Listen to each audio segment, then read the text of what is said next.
ತಮಿಳುನಾಡಿನ ರಾಜಕೀಯದಲ್ಲಿ ಈಗ ಭಾರೀ ಚರ್ಚೆಗೆ ಕಾರಣವಾಗಿರುವ ಹೆಸರು ಅಂದ್ರೆ ನಟರಿಂದ ಮುಖ್ಯಮಂತ್ರಿಯಾಗಿರುವ ಜೋಸೆಫ್ ವಿಜಯ್. ಸಿನಿಮಾ ಲೋಕದಲ್ಲಿ ಅಪಾರ ಜನಪ್ರಿಯತೆ ಪಡೆದಿದ್ದ ವಿಜಯ್ ಈಗ ರಾಜಕೀಯ ವೇದಿಕೆಯಲ್ಲಿ ಹೊಸ ಅಧ್ಯಾಯ ಆರಂಭಿಸಿದ್ದಾರೆ.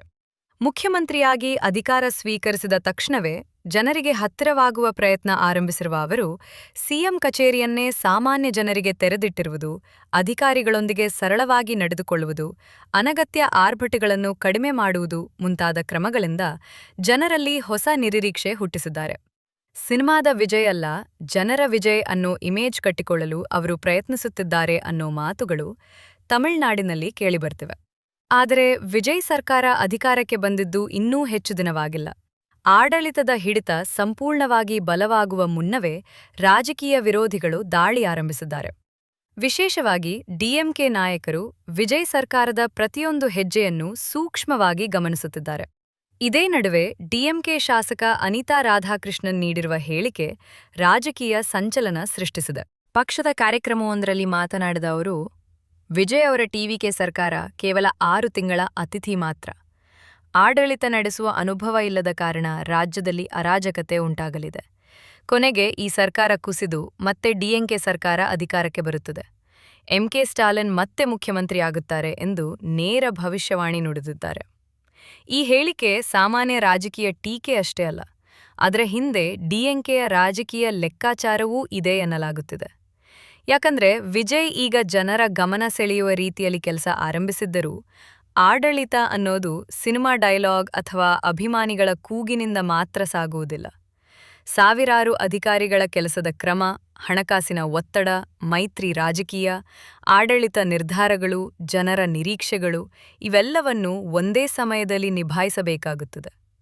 ಇದೇ ಜಾಗದಲ್ಲಿ ವಿಜಯ್ ಅನುಭವದ ಕೊರತೆ ದೊಡ್ಡ ಸವಾಲಾಗಬಹುದು ಅನ್ನೋ ಲೆಕ್ಕಾಚಾರ ಡಿಎಂಕೆ ಪಾಳಯದಲ್ಲಿದೆ. ವಿಜಯ್ ಈಗಾಗಲೇ ಹಲವು ಜನಾಕರ್ಷಕ ನಿರ್ಧಾರಗಳನ್ನು ತೆಗೆದುಕೊಂಡಿದ್ದಾರೆ. ಹೊಸ ಸಚಿವರಿಗೆ ಖಾತೆ ಹಂಚಿಕೆ ಮಾಡಿದ್ದರೂ ತಮ್ಮ ಬಳಿಯೇ 16 ಪ್ರಮುಖ ಖಾತೆಗಳನ್ನು ಉಳಿಸಿಕೊಂಡಿರುವುದು ರಾಜಕೀಯ ವಲಯದಲ್ಲಿ ಚರ್ಚೆಗೆ ಕಾರಣವಾಗಿದೆ.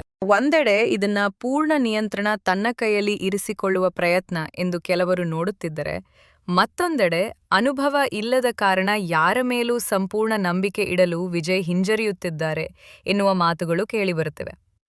ಇದರ ನಡುವೆ ಜ್ಯೋತಿಷ್ಯವೂ ರಾಜಕೀಯ ಚರ್ಚೆಯ ಭಾಗವಾಗಿದೆ.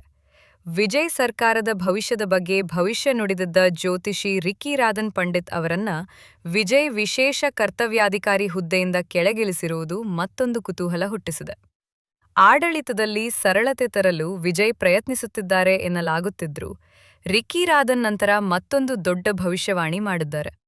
ವಿಜಯ್ ಮುಂದೆ ಭಾರತದ ಪ್ರಧಾನಮಂತ್ರಿಯಾಗುವ ಸಾಮರ್ಥ್ಯ ಹೊಂದಿದ್ದಾರೆ ಎಂದು ಹೇಳಿದ್ದಾರೆ. ಒಂದು ಕಡೆ ವಿಜಯ್ ಭವಿಷ್ಯ ಪ್ರಧಾನಿ ಎಂದು ಹೇಳುವವರು ಇದ್ದರೆ, ಮತ್ತೊಂದು ಕಡೆ ಇನ್ನೂ 6 ತಿಂಗಳಲ್ಲಿ ಸರ್ಕಾರವೇ ಕುಸಿಯುತ್ತದೆ ಎಂದು ಡಿಎಂಕೆ ನಾಯಕರು ಹೇಳುತ್ತಿದ್ದಾರೆ. ಇದರಿಂದ ತಮಿಳುನಾಡು ರಾಜಕೀಯವೇ ಈಗ ಭವಿಷ್ಯವಾಣಿಗಳ ಸುತ್ತ ತಿರುಗುತ್ತಿರುವಂತಾಗಿದೆ. ಅನಿತಾ ರಾಧಾಕೃಷ್ಣನ್ ಹೇಳಿಕೆಯ ಮತ್ತೊಂದು ಭಾಗ ಟಿವಿಕೆ ಕಾರ್ಯಕರ್ತರನ್ನ ಇನ್ನಷ್ಟು ಕೆರಳಿಸಿದೆ. ಅವರು ವಿಜಯ್ ವಿರುದ್ಧ ಏಕವಚನದಲ್ಲಿ ವಾಗ್ದಾಳಿ ನಡೆಸಿದ್ದನ್ನ ಟಿವಿಕೆ ನಾಯಕರು ಅವಮಾನ ಎಂದು ತೆಗೆದುಕೊಂಡಿದ್ದಾರೆ. ರಾಜ್ಯದ ಮುಖ್ಯಮಂತ್ರಿಗೆ ಕನಿಷ್ಠ ಗೌರವ ಕೊಡಬೇಕು ಎಂದು ಟಿವಿಕೆ ಕಾರ್ಯಕರ್ತರು ಆಗ್ರಹಿಸುತ್ತಿದ್ದಾರೆ. ಕೆಲವರು ಅವರ ವಿರುದ್ಧ ಕಾನೂನು ಕ್ರಮಕ್ಕೂ ಒತ್ತಾಯ ಮಾಡಿದ್ದಾರೆ. ಹೀಗಾಗಿ ಈ ವಿಚಾರ ಈಗ ಕೇವಲ ರಾಜಕೀಯ ಟೀಕೆ ಮಟ್ಟದಲ್ಲೇ ಉಳಿದಿಲ್ಲ, ಗೌರವ ಅಪಮಾನ ರಾಜಕೀಯಕ್ಕೂ ತಿರುಗಿದೆ. ಇನ್ನೊಂದೆಡೆ ಎಂಕೆ ಸ್ಟಾಲಿನ್ ಮತ್ತು ಡಿಎಂಕೆ ನಾಯಕತ್ವ ವಿಜಯ್ ಸರ್ಕಾರದ ಮೇಲೆ ಒಂದು ಕಣ್ಣಿಟ್ಟೇ ಕುಳಿತಿದೆ ಅನ್ನೋ ಮಾತುಗಳು ಜೋರಾಗಿದೆ. ವಿಜಯ್ ಸರ್ಕಾರದಿಂದ ಆಗುವ ಸಣ್ಣ ತಪ್ಪನ್ನು ದೊಡ್ಡ ವಿಷಯವನ್ನಾಗಿ ಮಾಡೋಕೆ ಡಿಎಂಕೆ ಸಿದ್ಧವಾಗಿದೆ ಎನ್ನಲಾಗುತ್ತೆ. ಆಡಳಿತದಲ್ಲಿ ವಿಳಂಬ, ಅಧಿಕಾರಿಗಳ ಅಸಮಾಧಾನ, ಕಾನೂನು ಸುವ್ಯವಸ್ಥೆಯ ಸಮಸ್ಯೆ, ಹಣಕಾಸಿನ ಒತ್ತಡ, ಸಚಿವರ ನಡುವೆ ಭಿನ್ನಾಭಿಪ್ರಾಯ ಇವುಗಳಲ್ಲಿ ಯಾವುದಾದರೂ ಸಮಸ್ಯೆ ಎದುರಾದರೂ ಅದನ್ನೇ ರಾಜಕೀಯ ಅಸ್ತ್ರವನ್ನಾಗಿ ಬಳಸಲು ಸ್ಟಾಲಿನ್ ಪಾಳಯ ಕಾಯುತ್ತಿದೆ ಎಂಬ ವಿಶ್ಲೇಷಣೆ ನಡೆಯುತ್ತಿದೆ. ಯಾಕಂದ್ರೆ ವಿಜಯ್ಗೆ ಜನಪ್ರಿಯತೆ ಅಪಾರವಾದರೂ ರಾಜಕೀಯ ಅನುಭವ ಮಾತ್ರ ಇನ್ನೂ ಆರಂಭದ ಹಂತದಲ್ಲೇ. ಸಿನಿಮಾ ಲೋಕದಲ್ಲಿ ಒಬ್ಬ ನಾಯಕನೇ ಎಲ್ಲವನ್ನೂ ನಿರ್ಧರಿಸಬಹುದು, ಆದರೆ ರಾಜಕೀಯದಲ್ಲಿ ಪ್ರತಿಯೊಂದು ನಿರ್ಧಾರಕ್ಕೂ ಪರಿಣಾಮ ಇರುತ್ತದೆ. ಒಂದು ಘೋಷಣೆ ಮಾಡಿದ್ರೆ ಸಾಕಾಗೋದಿಲ್ಲ, ಅದಕ್ಕೆ ಹಣ ಎಲ್ಲಿಂದ ಬರಬೇಕು, ಅಧಿಕಾರಿಗಳು ಹೇಗೆ ಜಾರಿಗೆ ತರ್ತಾರೆ, ಕೋರ್ಟ್ನಲ್ಲಿ ಅದು ಉಳಿಯುತ್ತದೆಯೇ, ವಿರೋಧ ಪಕ್ಷ ಏನ್ ಮಾಡ್ತದೆ, ಇವೆಲ್ಲ ನೋಡ್ಬೇಕಾಗ್ತದೆ. ಇದೇ ಕಾರಣಕ್ಕೆ ಅನುಭವದ ಕೊರತೆ ಕೆಲವೊಮ್ಮೆ ವಿಜಯ್ ಅವರನ್ನ ಸಂಕಷ್ಟಕ್ಕೆ ಸಿಲುಕಿಸಬಹುದು ಎಂದು ರಾಜಕೀಯ ವಿಶ್ಲೇಷಕರು ಹೇಳುತ್ತಿದ್ದಾರೆ. ಆದರೂ ಇನ್ನೊಂದು ವಾಸ್ತವ ಕೂಡ ಇದೆ. ವಿಜಯ್ ವಿರುದ್ಧ ಈಗಾಗಲೇ ಭಾರೀ ಟೀಕೆಗಳು ಆರಂಭವಾಗಿರುವುದು ಅವರ ರಾಜಕೀಯ ಪ್ರಭಾವದ ಸಂಕೇತವೇ ಎಂದು ಟಿವಿಕೆ ಬೆಂಬಲಿಗರು ಹೇಳುತ್ತಿದ್ದಾರೆ. ಜನರ ಜೊತೆ ನೇರ ಸಂಪರ್ಕ ಸಾಧಿಸಲು ವಿಜಯ್ ತೆಗೆದುಕೊಳ್ಳುತ್ತಿರುವ ಪ್ರಯತ್ನಗಳು ಯಶಸ್ವಿಯಾದರೆ ವಿರೋಧಿಗಳ ಲೆಕ್ಕಾಚಾರವೇ ಉಲ್ಟಾ ಆಗಬಹುದು ಎನ್ನುವ ಮಾತು ಕೂಡ ಕೇಳಿಬರುತ್ತಿದೆ. ಹೀಗಾಗಿ ತಮಿಳುನಾಡಿನ ರಾಜಕೀಯ ಈಗ ಒಂದು ಕುತೂಹಲಕರ ಹಂತಕ್ಕೆ ಬಂದಿದೆ.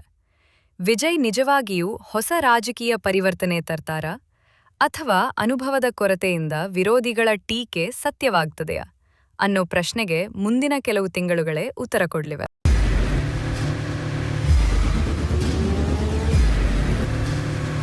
ಪ್ರಜಾಮಾರ್ಗ ನ್ಯೂಸ್, ಇದು ಜನಸಾಮಾನ್ಯರ ಧ್ವನಿ. ನಮಸ್ಕಾರ.